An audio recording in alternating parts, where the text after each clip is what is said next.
Hello दोस्तों, मैं हूं जयेश राजगोर और स्वागत है आप सभी का इस नए इंटरेस्टिंग यूट्यूब वीडियो में। आज दोस्तों बात करेंगे हम हिंदी सब्जेक्ट के विषय में और यहां पर दोस्तों आज हम विशेष अध्ययन में 10 मार्क कैसे कंप्लीटली हासिल करने हैं उसी के बारे में डिस्कस करने वाले हैं। जी हां दोस्तों, हिंदी के पेपर में विशेष अध्ययन ये जो विभाग 3 होता है 10 मार्क के लिए, ये पूरे के पूरे आपके हाथ के मार्क्स हैं। ये पूरे आप वसूल कर सकते हैं सिर्फ और सिर्फ एक ही चैप्टर को अच्छे से पढ़ करके। और इसीलिए आज का वीडियो बहुत ही खास है, इसे अंत तक देखिएगा ताकि आप समझ पाएं कि क्या पढ़ना है, कैसे पढ़ना है और क्या एक्सप्लेनेशन है, किस तरह से आप ये 10 मार्क पूरे के पूरे हासिल कर सकते हैं। दोस्तों अगर आप इस चैनल पर नए हैं तो जरूर से सब्सक्राइब कीजिए, बेल आइकन दबाइए, क्योंकि यहां आपको लगातार ऐसे ही इंफॉर्मेटिव वीडियोस मिलते रहेंगे। दोस्तों बात करूं विभाग 3 विशेष अध्ययन की, तो याद रखिए दोस्तों 10 अंकों के लिए है और यहां पर एक पद्यांश होगा लगभग 8 से 12 पंक्तियों में और ये 6 मार्क्स के लिए होगा, जहां 3 कृतियां आपको दी गई होंगी। जी हां, आकलन कृति होगी एक छोटी सी 2 मार्क के लिए, शब्द संपदा 4 घटक आधा अंक प्रत्येक के लिए, यहां पर 2 मार्क्स के लिए शब्द संपदा होगी।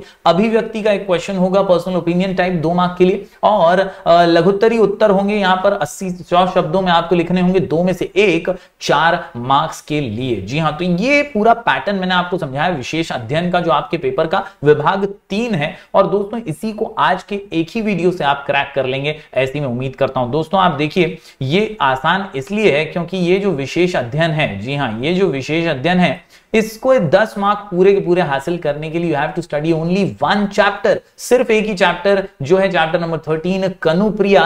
एक्चुअली में से कई लोग चैप्टर नहीं भी कहते हैं। ये जो है दोस्तों ये कविताओं का संग्रह माना जाता है और यहां पर 4 अलग अलग चीजों का मिक्सचर करके एक पूरा पाठ बनाया गया जिसका नाम है कनुप्रिया। तो दोस्तों आज के इस वीडियो में हम यही चैप्टर जो है पूरा का पूरा पढ़ने वाले हैं, इसी के अलग अलग हिस्सों को समझने वाले हैं। एकदम सरल अर्थ में इसको समझा दूंगा ताकि आप जो है पूरे के पूरे 10 मार्क जो हैं हासिल कर सकें। जी हां, जैसा कि मैंने बताया विशेष अध्ययन का पैटर्न जो है बहुत ही सिंपल सा है। आकलन कृति, शब्द संपदा, अभिव्यक्ति, ऐसे 3 2-2 मार्क्स के क्वेश्चन जो कुल मिलाकर के 6 मार्क्स और लघुत्तरी प्रश्न होगा, 2 में से 1 लिखना होगा 4 मार्क्स के लिए। तो ये इसका पैटर्न है। कनुप्रिया की ओर रुख करते हैं और चलिए समझ लेते हैं कि कनुप्रिया में एग्जैक्टली क्या है कहानी कनुप्रिया की और किस तरह से 10 मार्क पूरे के पूरे हम हासिल कर सकते हैं। जी हां दोस्तों, विशेष अध्ययन हेतु कनुप्रिया जो हमारे बहुत ही पॉपुलर कवि हैं, नाम है धर्मवीर भारती जी। और दोस्तों ये धर्मवीर भारती जी जो हैं कई कृतियां लिख चुके हैं, कई जबरदस्त अवार्ड्स हासिल कर चुके हैं और कई काव्य नाटक भी लिख चुके हैं, साहित्यिक रह चुके हैं बहुत जबरदस्त। इनकी कई कृतियां जो है बहुत ही पॉपुलर भी रह चुकी हैं और गुनाहों का देवता, सूरज का 7वां घोड़ा उपन्यास इन्होंने लिखा है, 7 गीत वर्ष, ठंडा लोहा, कनुप्रिया कविता संग्रह जिसे कहा जाता है और जिसकी कई चर्चाएं अलग अलग जगहों पर हो चुकी हैं क्योंकि महाभारत जैसे महान विषय को भी छू करके गुजरता है। कनुप्रिया एक जबरदस्त ये यहां पर काव्य संग्रह आज हम पढ़ने वाले हैं। दोस्तों इसकी विशेषता या हम कहें धर्मवीर भारती जी की विशेषता क्या है, तो आधुनिक काल के रचनाकारों में डॉक्टर धर्मवीर भारती जो है मूर्धन्य साहित्यकार के रूप से प्रतिष्ठित हैं।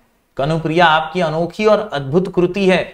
डॉक्टर धीरेन्द्र वर्मा के निर्देशन में सिद्ध साहित्य पर शोध प्रबंध जिसका हिंदी साहित्य अनुसंधान के इतिहास में विशेष स्थान है, टाइम्स ऑफ इंडिया पब्लिकेशन के प्रकाशन, धर्मयुग के वर्षों तक संपादक, आपको पद्मश्री, व्यास सम्मान तथा कई अन्य राष्ट्रीय पुरस्कारों से अलंकृत किया गया है। तो आप समझ सकते हैं जिसको पद्मश्री मिला है ऐसे श्री डॉक्टर धर्मवीर भारती जी का एक कविता संग्रह आज हम पढ़ने जा रहे हैं। बहुत ही जबरदस्त इनका मैंने आपको अभी जो परिचय बताया इससे ही आपको समझ गया होगा क्या इनका जो है जबरदस्त एक पर्सनालिटी रहा है और किस तरह से ये बहुत पॉपुलर रहे हैं साहित्य के जगत में। दोस्तों हम बात करें अगर कनुप्रिया की, तो कनुप्रिया यानी राधा जी। जी हां, कृष्ण की राधा और कृष्ण की सबसे प्रिय जिसे माना जाता था वो राधा जी। कनुप्रिया राधा और कृष्ण के प्रेम और महाभारत की कथा से संबंधित कृति है। तो यहां पर ही सबसे इंपॉर्टेंट लाइन आपको समझनी है कि भाई ये कनुप्रिया एग्जैक्टली क्या है, तो दिस इज अ कॉम्बो है। ये काय का कॉम्बो है बॉस, तो ये कॉम्बो है भाई प्रेम कहानी और युद्ध की कहानी का। यहां पर वर्णन जो है ये आपको राधा जी के एंगल से यानी उनके ही पर्सपेक्टिव से किया गया है और राधा जी जो है वो पूरी तरह से एक क्वेश्चन आंसर, या हम कह सकते हैं कई सवाल पूछ रही हैं और कई चीजें वो वर्णन कर रही हैं अपनी भाषा में, और जबरदस्त तरीके से वो समझा रही हैं कि किस तरह से महाभारत का युद्ध हुआ और किस तरह से कृष्ण की भूमिका उसमें बहुत जबरदस्त थी।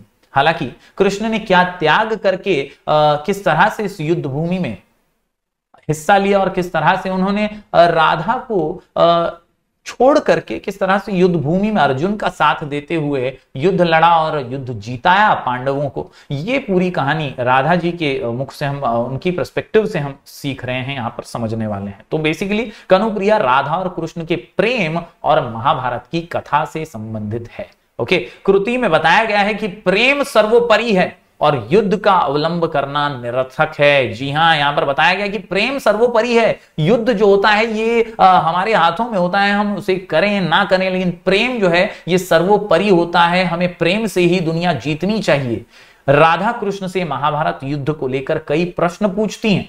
महाभारत युद्ध में हुई जीत हार, कृष्ण की भूमिका, युद्ध का उद्देश्य, युद्ध की भयावहता, यानी कितना खतरनाक ये युद्ध था, वो सारी बातें यहां पर करती हैं। कौन जीता कौन हारा वो भी बताती हैं राधा जी। सैन्य संहार, कितने लोगों की बलि यहां पर चढ़ गई, कितने लोग मारे गए, चाहे वो जीतने वाले हों हारने वाले हों, सभी का यहां पर संहार हुआ, आदि बातों से संबंधित राधा का कृष्ण से हुआ तर्क संगत संवाद इस काव्य में 4 चांद लगा देता है। तो बेसिकली माय डियर स्टूडेंट्स, उम्मीद करता हूं आपको एक सिनॉप्सिस मिला होगा कि कनुप्रिया एग्जैक्टली क्या है। तो it is all about the love story between Krishna भगवान एंड राधा जी, एंड साथ ही साथ वो महाभारत का एक एंगल भी है जहां पर राधा जी जो है बार बार झंझोड़ते हुए पूछती हैं कि यार क्यों चले गए मुझे छोड़कर और क्यों इस युद्ध का तुमने हिस्सा लिया। चलिए सरल अर्थ आज जान लेते हैं। जो 4 अलग अलग हिस्से हैं कनुप्रिया में, 4 अलग अलग पोएम्स जिसे हम कह सकते हैं, और उन्हीं का मिक्सचर यहां पर दिया गया। मैं ये भी बता दूं स्टूडेंट्स को कि स्टूडेंट्स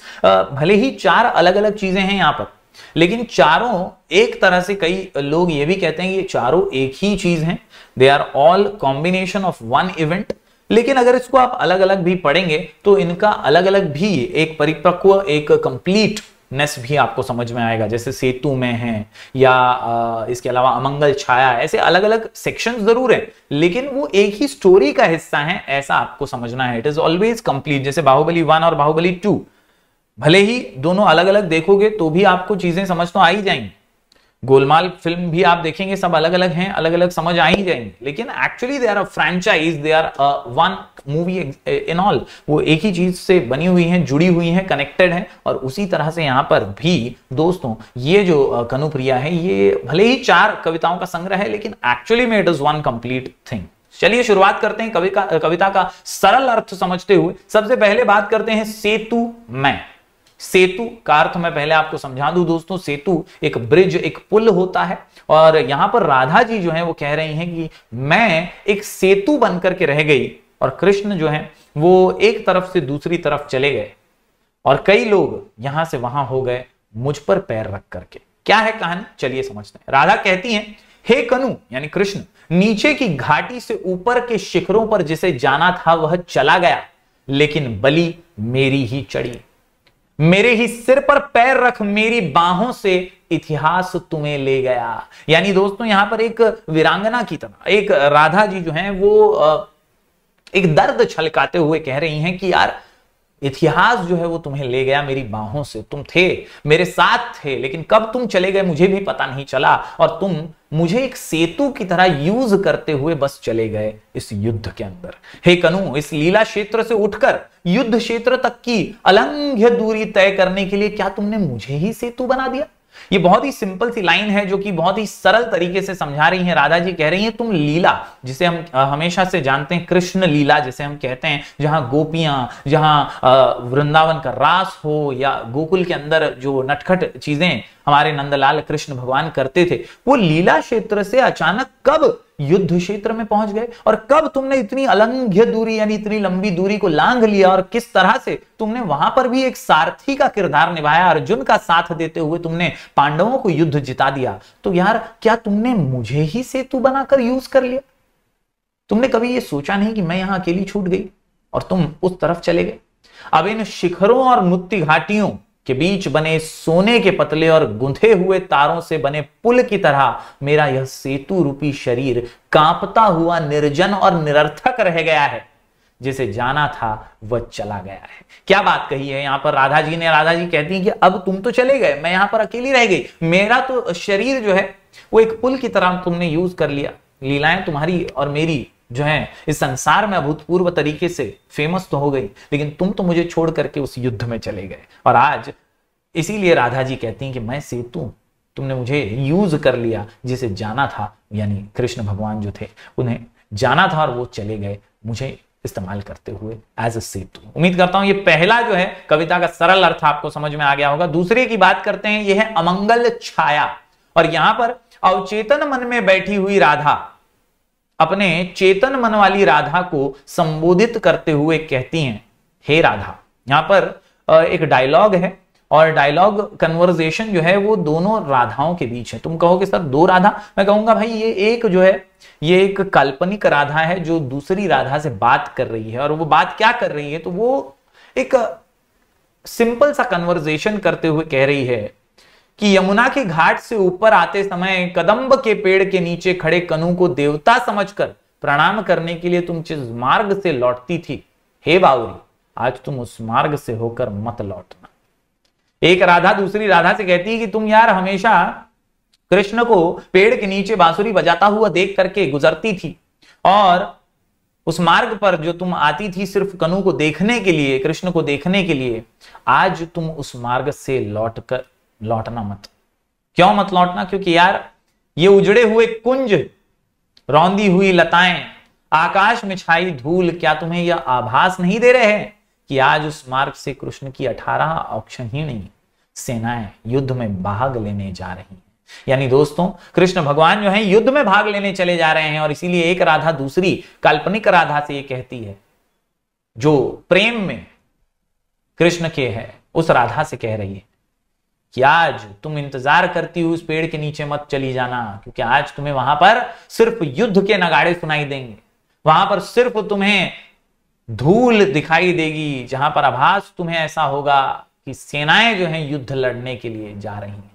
हे बावरी, आज तू उस मार्ग से दूर हटकर खड़ी हो जा, लता कुंज की ओट में अपने घायल प्यार को छुपा ले, क्योंकि अब वो प्यार करने वाला ही नहीं रहा है, क्योंकि आज इस गांव से द्वारिका की उन्मत्त सेनाएं युद्ध के लिए जा रही हैं। बहुत ही सिंपल सा यहां पर कन्वर्सेशन, जहां एक राधा जो प्यार में राधा है उसे कह रही है कि अब तुम उस रास्ते पे मत जाना, तुम्हारा प्यार घायल हो चुका है, तुम्हारा प्यार करने वाला जो है वो युद्ध के लिए निकल रहा है। हे राधा, मैं मानती हूं कि कन्हैया सबसे अधिक तुम्हारा अपना है, मैं मानती हूं कि तुम कृष्ण के रोम रोम से परिचित हो, मैं मानती हूं कि यह अखंड सैनिक तुम्हारे उसके हैं, पर तू यह जान ले कि ये सैनिक तुझे बिल्कुल नहीं पहचानते हैं, क्योंकि युद्ध भूमि में लड़ने वाला किसी को नहीं पहचानता। वो सिर्फ जानता है अपने युद्ध को, वो सिर्फ जानता है जीत को, वो सिर्फ जानता है शौर्य को। और इसीलिए हे बावरी, इस मार्ग से दूर हट जा।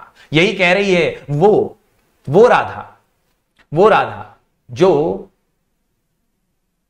अवचेतन में है, जो सच्चाई को देख रही है, जो देख रही है कि कृष्ण जो है वो युद्ध के लिए जा रहे हैं। और इसीलिए वो चेतन यानी ड्रीम्स में जो खोई हुई, प्रेम में जो पड़ी हुई राधा है ना, उसे कह रहे हैं कि अब उस मार्ग से हट जाओ, तुम बीच में मत आओ। यह आम की डाली तुम्हारे कन्हैया की अत्यंत प्रिय थी, जब तक तू यहां नहीं आती थी। सारी शाम कन्हैया इस डाल पर टिक कर बंसी में तेरा नाम भर भर कर तुम्हें टेरा करता था। आज यह आम की डाल सदा सदा के लिए काट दी जाएगी। इसका कारण यह है कि कृष्ण के सेनापतियों की तेज गति वाले रथों की ऊंची ऊंची पताकाएं में यह डाल उलझती है, अटकती है। बहुत ही सुंदर वर्णन करते हुए राधा कहती हैं कि भाई, जो डालियां थी इस पेड़ की, जो प्रिय थी कृष्ण की, और जहां बांसुरी बजाया करते थे कृष्ण तुम्हारे नाम से, अब वो डालियां कटने वाली। क्यों? क्योंकि यहां से बड़े बड़े रथ गुजरने वाले हैं, और रथों के ऊपर जो पताकाएं लगी हुई हैं उसमें कहीं ये डालियां अटकती हैं, उलझती हैं, और उनसे ही वो कट करके गिरने वाली है। इतना ही नहीं, रास्ते के किनारे यह छायादार पवित्र अशोक का पेड़ भी आज टुकड़े टुकड़े कर दिया जा सकता है, अगर इस गांव के लोग सेनाओं के स्वागत में इस वृक्ष की पत्तियों के तोरण नहीं बनाएंगे तो शायद यह गांव उजाड़ दिया जाएगा। यानी कहीं ना कहीं गांव वालों को भी स्वागत करना पड़ेगा, सेनाओं को पुरस्कारित करना पड़ेगा, और उसके लिए गांव के जो ये सबसे बड़े पेड़ हैं, वृक्ष हैं, उन्हीं की पत्तियों से तो फूल मालाएं बनाई जाएंगी। और इसीलिए शायद ये वृक्ष भी आज नष्ट हो जाएगा। अरे पगली, दुखी क्यों होती है? क्या हुआ यदि आज के कृष्ण तुम्हारे साथ पहले बिताए हुए तन्मयता के गहरे क्षणों को भूल चुके हैं? हे राधे, तू उदास क्यों होती है कि इस भीड़ भाड़ में तुम्हें और तुम्हारे प्यार को पहचानने वाला कोई नहीं है। यहां पर एक राधा दूसरी चेतना में खोई हुई राधा, प्यार में पड़ी हुई राधा से दोस्तों कह रही है कि उदास मत होना, पगली दुखी मत होना, क्योंकि आज कृष्ण जो हैं वो अब पुराने वाले तुम्हारे प्यार में पड़े हुए कृष्ण नहीं है। उनका किरदार बदल चुका है, वो अर्जुन के सारथी बन चुके हैं, वो युद्ध में जा चुके हैं, और इसीलिए तुम्हारे प्यार को पहचानने वाला अब कोई नहीं है। राधे, तुम्हें तो गर्व होना चाहिए, क्योंकि किसके महान प्रेमी के पास 18 अक्षौहिणी सेनाएं हैं। इतनी बड़ी सेना किसके पास होती है? तुम्हारा प्रेमी जो है इतना बड़ा राजा है, केवल तुम्हारे ही प्रेमी के पास है ना, और इसीलिए तुम्हें गर्व होना चाहिए, ना कि उदास होना चाहिए। तो उम्मीद करता हूं दोस्तों यहां पर दो कविताएं जो इंपॉर्टेंट हैं, सेतु में अमंगल छाया, इसका सरल अर्थ आपको समझ आया होगा। किस तरह से ये कन्वर्सेशन है कनुप्रिया, ये मैं आपको शुरुआत में समझा रहा हूं, क्योंकि आपको इसके ही 10 मार्क मिलने वाले हैं, तो इसको पहले समझ लीजिए, फिर इसके क्वेश्चन आंसर्स भी मैं आपको दे दूंगा। Telegram channel sky education official से जुड़ जाइएगा, क्योंकि यहां पर मैं आपको इसके क्वेश्चन आंसर्स और सॉल्यूशंस दे दूंगा, जिसको आराम से आप पढ़ करके समझ सकते हैं after this video, so that आप समझ भी लें और समझ करके लिख भी पाए अपने ओन वर्ड्स में, अपने ओन शब्दों में। उम्मीद करता हूं आप जरूर ध्यान से इसे सुनेंगे और ज्यादा से ज्यादा स्टूडेंट्स तक पहुंचाएंगे, क्योंकि 10 मार्क्स फिक्स यहां पर आपको इसी एक चैप्टर से मिल जाने वाला है। बात करूं यहां पर तीसरी और इंपॉर्टेंट काव्य संग्रह के एक और काव्य की, तो यहां पर अगला जो है वो है एक प्रश्न। राधा अपने कनु को संबोधित करते हुए कहती हैं कि मेरे महान कनु। अब पहले जो कन्वर्सेशन था वो किसका था? राधा वर्सेस राधा था, दो राधाएं बात कर रही थी, लेकिन अब जो है वो एक प्रश्न पूछा जा रहा है। किससे? डायरेक्टली कृष्ण से पूछा जा रहा है, और राधा पूछ रही है, मान लो क्षण भर के लिए मैं इस बात को स्वीकार कर लूं कि मेरे वे तन्मयता वाले सारे गहरे क्षण केवल मेरे भाववेश थे, मेरी कोमल कल्पनाएं थी, केवल बनावटी निरर्थक और आकर्षक शब्द थे। मतलब मैं अज्यूम कर लेती हूं कि शायद तुमने मेरे साथ धोखा किया, शायद मैं सिर्फ इमेजिनेशन में जी रही थी, शायद वो जो पल थे वो सिर्फ बनावटी थे, सिर्फ निरर्थक थे, सिर्फ आकर्षक थे। It was only an attraction, not true love. मान लो एक क्षण के लिए मैं यह स्वीकार कर लूं कि तुम्हारा महाभारत का यह युद्ध पाप पुण्य धर्म अधर्म न्याय दंड तथा क्षमाशील वाला है, इसलिए इस युद्ध का होना इस युग की सच्चाई है। मैं ये सब एक्सेप्ट करती हूं, मैं मान लेती हूं कि युद्ध करना अनिवार्य है, इस युद्ध में जीत हार सब बहुत जरूरी है, धर्म अधर्म सब मैं समझती हूं, सब मानने को तैयार हूं, फिर भी करूं मैं क्या करूं?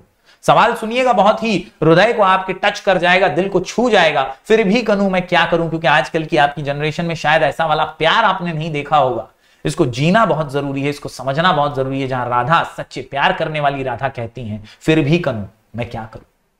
मैं तो वही तुम्हारी बावरी मित्र हूं ना, I am your BFF forever. और इसीलिए मैं कहीं ना कहीं थोड़ी सी डरती हूं, थोड़ी सी उदास हो जाती हूं। मुझे तो केवल उतना ही ज्ञान मिला है जितना तुमने मुझे दिया है, वही दुनिया मुझे पता है जो तुमने मुझे दिखाई थी। अचानक से युद्ध वाली दुनिया तो मुझे पता ही नहीं। तुम्हारे दिए हुए समस्त ज्ञान को समेट कर भी मैं तुम्हारे इतिहास, तुम्हारे उद्दांत और महान कार्यों को समझ नहीं पाई हूं, क्योंकि मेरे लिए तुम कौन हो? मेरे लिए सिर्फ तुम वही हो जो मुझसे प्यार करते हो, मेरे लिए तुम सिर्फ वही हो जो मेरे लिए बंसी बजाते हो पेड़ के नीचे, जो गोपियों संग रासलीला करते हो, मेरे लिए सिर्फ तुम वही हो। मुझे तुम्हारा ये दूसरा चेहरा पता ही नहीं।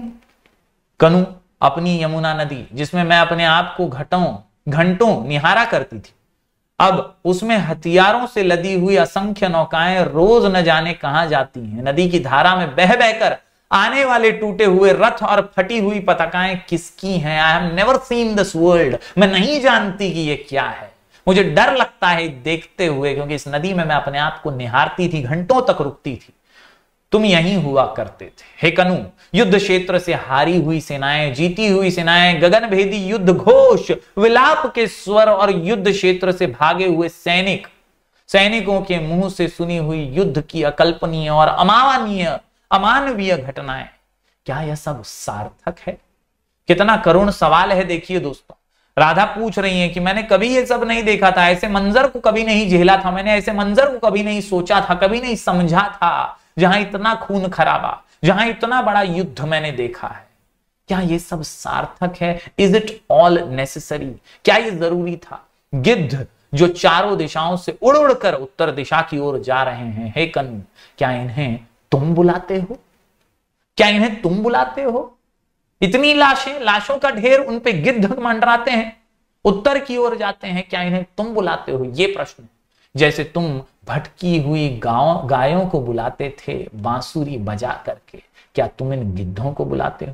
कितना जबरदस्त यहां पर ये जो प्रश्नार्थ है, समझने की कोशिश कीजिएगा। हे कनु, मैंने अभी तक तुमसे जितनी समझ पाई है उस समझ को बटोर कर भी मैं यह जान पाई हूं कि और भी बहुत कुछ है तुम्हारे पास जिसका कोई भी अर्थ मेरे समझ में नहीं आता है। I have not known you completely. आज भी तुम्हारे अंदर अब मुझे एक सस्पेंस नजर आता है। मैं तुम्हें पूरी तरह जान नहीं पाई हूं, क्योंकि मैं सिर्फ उतने ही कृष्ण को जानती थी जो मेरे साथ रहते थे, जो बंसी बजाते थे, जो रास लीला करते थे। मैं इस कृष्ण को जान नहीं पाई हूं, ना कि और जो तुम्हारे अंदर है उसे भी मैं समझ नहीं पाई। हे कनु, जिस तरह तुमने युद्ध क्षेत्र में अर्जुन को युद्ध का प्रयोजन और उसकी सार्थकता समझाई थी, वैसे मुझे भी समझा दो कि सार्थकता क्या है, what is necessary and what exactly is needed. Radha कहती हैं कि मान लो कि मेरी तन्मयता के गहरे क्षण रंगे हुए, अर्थहीन परंतु आकर्षक शब्द थे, तो तुम्हारी दृष्टि से सार्थक क्या है, मुझे बताओ। ये प्रश्न पूछती हैं राधा कृष्ण से कि यार मेरे साथ बिताए हुए वो पल क्या कलरफुल नहीं थे? क्या वो मेमोरीज नहीं थी? क्या आप सिर्फ ये युद्ध ही सार्थक है? क्या मेरे साथ बिताए हुए पल तुम भूल चुके हो? इस सार्थकता को तुम मुझे कैसे समझाओगे? I want to know, I want an answer. ये पूछती है राधा कनु प्रिया। इस काव्य संग्रह के अंदर एक और यहां पर काव्य मैंने आपको समझाने की कोशिश की। उम्मीद करता हूं आप समझ पाए होंगे कि कैसी पीड़ा है जो राधा जो है वो व्यक्त कर रही हैं इस काव्य के थ्रू। अगला जो यहां पर चौथा हिस्सा है वो है शब्द और अर्थहीन। ये जो है ये एक जबरदस्त कंक्लूजन आपको देगा इस कनुप्रिया चैप्टर का। शब्द शब्द शब्द राधा कहती हैं, मेरे लिए इन शब्दों की कोई कीमत नहीं है। हे कनु, जो शब्द मेरे पास बैठकर तुम्हारे कांपते हुए होंठों से नहीं निकलते, वे सभी शब्द मेरे लिए अर्थहीन हैं, निरर्थक हैं। यानी कितना करुण और कितना हृदय से निकला हुआ है दोस्तों, समझिएगा। ये प्यार की बोली है और इसीलिए राधा कहती हैं, मेरे पास बैठकर तुम बोलते थे जो चीजें, आज मुझे वो सब मीनिंगलेस लग रहा है। वह कहती हैं कि कर्म, स्वधर्म, निर्णय और दायित्व जैसे शब्द मैंने भी गली गली में सुने हैं। अर्जुन ने इन शब्दों में भले ही कुछ पाया हो, हे कनु, इन शब्दों को सुनकर मैं कुछ भी नहीं पाई। Because I have heard only about love with you.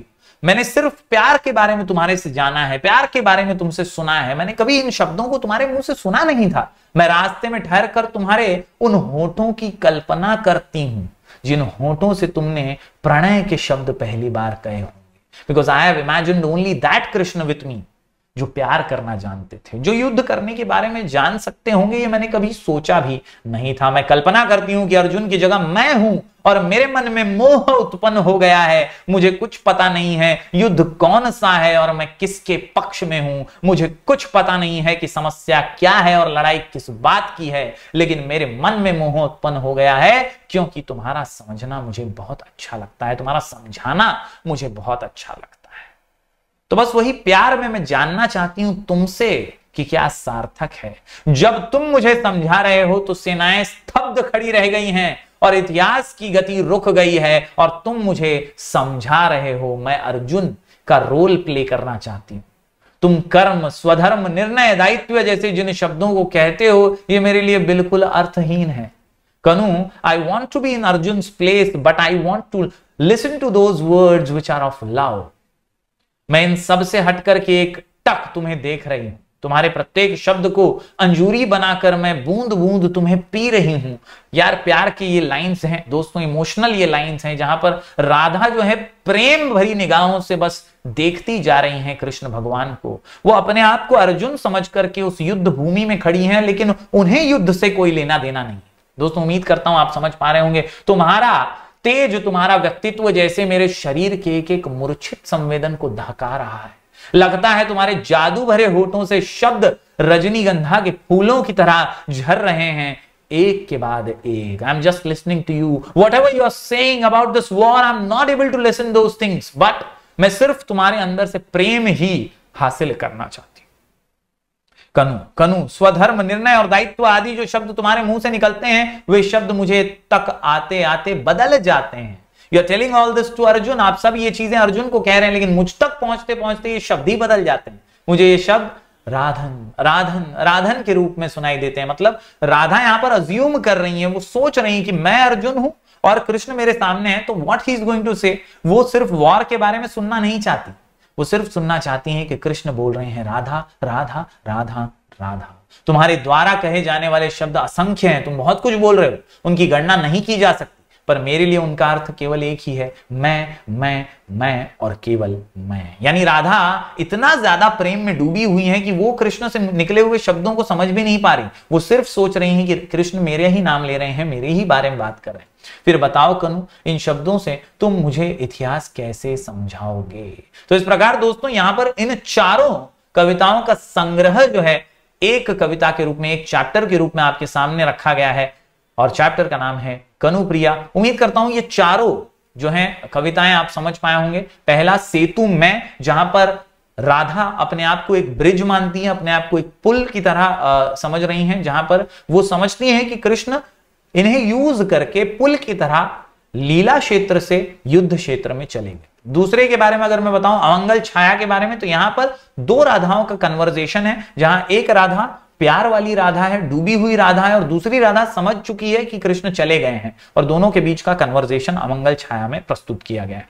तीसरी की बात करूं शॉर्ट में, तो एक प्रश्न, यहां पर प्रश्न पूछा जा रहा है, बहुत ही इमोशनल सा और बहुत ही गुस्से में राधा पूछती हैं कि तुम युद्ध क्षेत्र में अर्जुन को जो सब चीजें समझा रहे हो, कि मेरे वो जो शब्द थे, मेरे लिए जो तुम प्यार करते थे, क्या वो सार्थक था? क्या वो प्रश्न पूछ रही हैं यहां पर कि भैया अर्थहीन तुम्हारे जो शब्द हैं, मेरे लिए उनका कोई वैल्यू नहीं है, मेरे लिए सिर्फ वो प्यार, वो बंसी बजाना तुम्हारा, वही मेरे लिए वैल्यूएबल है, वही मैं समझती हूं, और कुछ मुझे समझ नहीं आता। आखिर में शब्द अर्थहीन, इसके अंदर जो शब्द अर्जुन को तुम बोल रहे हो वो मेरे लिए यूजलेस, मीनिंगलेस और अर्थहीन है, क्योंकि मेरे लिए तो सिर्फ तुम जो बोल रहे हो, तुम्हारे होठों से जो निकल रहा है वो सिर्फ मैं और मैं ही है, यानी सिर्फ और सिर्फ राधे राधे राधे ही तुम कह रहे हो। ऐसा मुझे लगता है, मेरे लिए तुम्हारे शब्द जो हैं वो अर्थहीन हो चुके हैं। उम्मीद करता हूं दोस्तों ये कनुप्रिया के अंदर के चारों ही काव्य संग्रह के जो कविताएं हैं वो आपको समझ में आ गई होंगी। अब चलिए इसी से जुड़े हुए प्रश्न देख लेते हैं जो आपको 10 मार्क दिला सकते हैं। अगर आपने ये समझ लिया तो डेफिनेटली आप कोई भी प्रश्न इससे आए कनुप्रिया से, वो आप सॉल्व कर ही पाएंगे। चलिए बढ़ते हैं प्रश्नों की ओर। तो दोस्तों प्रश्न कैसे आते हैं या कैसे आने के चांसेस हैं, दोस्तों जैसे कि मैंने आपको शुरुआत में भी बताया, पैटर्न कुछ इस प्रकार का है, जहां आपको 10 मार्क के लिए सबसे पहले 6 और 4 का बाइफर्केशन है। 6 मार्क्स के लिए 3 छोटे छोटे क्वेश्चंस होंगे जहां आकलन कृति होगी, और इसमें आपको 2 मार्क्स मिलेंगे। शब्द संपदा 2 मार्क्स, और अभिव्यक्ति का एक प्रश्न होगा 2 मार्क्स के लिए, ये 6 मार्क्स हो गए। और इसके अलावा एक लघुत्तरी प्रश्न होगा, 2 में से 1 आपको लिखने होंगे 4 मार्क्स के लिए। तो चलिए कुछ सैंपल क्वेश्चंस देख लेते हैं, और मैं आपको ये क्वेश्चन आंसर्स जो है पीडीएफ के माध्यम से भी टेलीग्राम चैनल पर दे दूंगा। थोड़ा सा एक सैंपल देख लेते हैं ताकि आपको समझ में आए कि कैसे क्वेश्चंस आ सकते हैं। दोस्तों यहां पर आकृति पूर्ण कीजिए, जैसा ये सिंपल सा प्रश्न आ सकता है, जहां पर आपको एक सैंपल मैं यहां पर दिखा रहा हूं, सेतु के दोनों छोर, और ऐसे 2 ब्लैंक्स आपको दिए हुए हैं, आपको इसका आंसर लिखना है, इसे फिल करना है। ओके, उत्तर लिखिए, ऐसा है राधा का सेतु जिस्म। अब ये 2 प्रश्न हैं, 2-2 मार्क्स के लिए आ सकते हैं, जिसमें आपको प्रश्न कुछ इस प्रकार से ड्रॉ करके ही लिखना है, आकृति पूर्ण करनी है आपको। सेतु के दोनों छोर, तो भैया एक लीला क्षेत्र है और एक युद्ध क्षेत्र है, लीला भूमि भी लिख सकते हैं, युद्ध क्षेत्र। तो इस प्रकार से 2 सेतु के अलग अलग छोर हैं, जहां पर एक तरफ राधा है और दूसरी तरफ युद्ध क्षेत्र चल रहा है। इसके अलावा ऐसा है राधा का सेतु जिस्म, तो कैसा है, तो राधा ने खुद ही वर्णन इसका किया है सेतु मैं के अंदर, जहां उन्होंने कहा सोने के पतले गुंथे तारों वाले पुल सा, निर्जन है, निर्थक है और कांपता सा है ये सेतु जिस्म राधा का। तो इस तरह से 2-2 मार्क्स के लिए आप कुछ ऐसे शब्दों का इस्तेमाल करके शब्द संपदा का आंसर दे सकते हैं। दूसरी कृति आ सकती है, यहां पर उत्तर लिखिए, पद्यांश में प्रयुक्त एक सुंदर वृक्ष का नाम। तो अगर आप पद्यांश पढ़ेंगे यहां पर, तो आपको यहां पर पद्यांश के अंदर ही दिखाई देगा कि पेड़ का नाम क्या है। तो राधा ने बताया कदम्ब के नीचे खड़े कनु को। तो कदम्ब के नीचे यानी कदम्ब क्या है, तो ये कदम्ब जो है ये पेड़ का वृक्ष का नाम है, और इसी का यहां पर आप उत्तर लिखेंगे। सैनिकों की गणना करने का काम आने वाला शब्द। तो इस प्रकार का क्वेश्चन अगर आता है तो आपको सैनिकों की संख्या कैसे राधा ने बताई है, तो बताई है कि भाई ये अक्षौहिणी, जी हाँ, अक्षौहिणी यानी बहुत बड़ी जबरदस्त सी बड़ी सेना है, और इसको आप काउंट नहीं कर सकते, इतने काउंटलेस यहाँ पर सैनिक इस कृष्ण की सेना के अंदर मौजूद हैं। तो अक्षौहिणी ये आप इसको उत्तर में लिखेंगे शब्द। इसके अलावा दोस्तों आकलन करने हैं आपको, इन्हें पथ से अलग हटकर खड़ी होने की सलाह। तो एक राधा दूसरी राधा से बात कर रही है और वो कह रही है, किसको कह रही है? राधा को ही कह रही है कि तुम अब इस पथ से अलग होकर के खड़ी हो जाओ, क्योंकि यहां से सेना जाने वाली है। जब सेना जाने वाली है तो आकाश ऐसा था, तो आकाश कैसा था दोस्तों? तो राधा ने उसका वर्णन किया है और राधा ने वर्णन कहते हुए कहा है कि आकाश जो है वो धूल भरा है। यस, धूल भरा है, क्योंकि यहां से ही जो है रथ गुजरे हैं, सैनिक गुजरे हैं, बहुत यहां से जो है सेनाएं गुजरी हैं और वॉर के लिए सब गए हैं यहां से। इसके अलावा आकलन कृति, यहां पर आकृति पूर्ण कीजिए। तो उस मार्ग से कृष्ण की सेनाएं जाने की सूचक ऐसी दो आपको आकृतियां यहां पर पूर्ण करनी है। तो आप किस तरह से लिखेंगे? तो उजड़े हुए कुंज, रौंदी हुई लताएं, ये दो चीजें आपको यहां पद्यांश में से ही मिल जाती हैं। तो ये आप आसानी से पढ़ करके जो है लिख सकते हैं। तो उम्मीद करता हूं आपको समझ में आया होगा किस तरह के 2-2 मार्क्स के छोटे छोटे प्रश्न आ सकते हैं। तो कुल मिलाकर के 6 मार्क्स के लिए प्रश्न आ सकते हैं। और इसके अलावा अभिव्यक्ति जो है ये भी आ सकता है 2 मार्क्स के लिए। तो अभिव्यक्ति में वृक्ष की उपयोगिता, ये ओन वर्ड्स में अपने ओपिनियन को आपको लिखना है, इसमें रॉन्ग कुछ भी नहीं होगा। आप जितना लिखेंगे उसमें थोड़े कम या थोड़े ज्यादा मार्क्स आपको मिलेंगे, 0 कहीं नहीं मिल सकता। तो इसमें जरूर आपको अटेम्प्ट करना ही है। जैसे वृक्ष की उपयोगिता, तो आपको पेड़ों के महत्व के बारे में लिखना है, वृक्ष कैसे मनुष्य को काम आते हैं उसके बारे में लिखना है, और बिंदास अच्छे से आप इसको प्रेजेंट कर सकते हैं 40 से 50 शब्दों में, ताकि आप अपने विचार यहां पर प्रेजेंट करें। ओके, इसके अलावा दोस्तों यहां पर अगर हम बात करें तो आकलन कृतियां आ सकती हैं, जैसे आज राधा इस पथ से दूर हट जाएं, ये प्रश्न आ सकता है। आम्र वृक्ष की डाल सदा सदा के लिए काट दी जाएगी, ये क्यों कहा है, ये आपको लिखना है। आकृति पूर्ण कीजिए, आम वृक्ष की डाल की विशेषता। तो इस तरह से आंसर आप प्रेजेंट करेंगे। आज राधा उस पथ से दूर हट जाएं, क्यों कह रही है ऐसा? क्योंकि आज उस पथ से द्वारिका की युद्धोन्मत्त सेनाएं गुजर रही हैं, कई सेनाएं यहां से गुजर रही हैं। यहां पे वो बांसुरी बजाने वाला कृष्ण अब नहीं है। आम्र वृक्ष की डाल सदा सदा के लिए काट दी जाएगी, क्योंकि कृष्ण के सेनापतियों के वायु वेग से दौड़ने वाले रथों की ऊंची ऊंची गगनचुंबी जो ध्वजाएं हैं ना, जो रथों के ऊपर ध्वजाएं हैं, जो झंडे लटक रहे हैं, वो जो फड़क रहे हैं झंडे, वो डालियों से टकरा रहे हैं, डालियां अटक रही हैं बीच में, और इसीलिए ये जो है सदा सदा के लिए काट दी जाएंगी।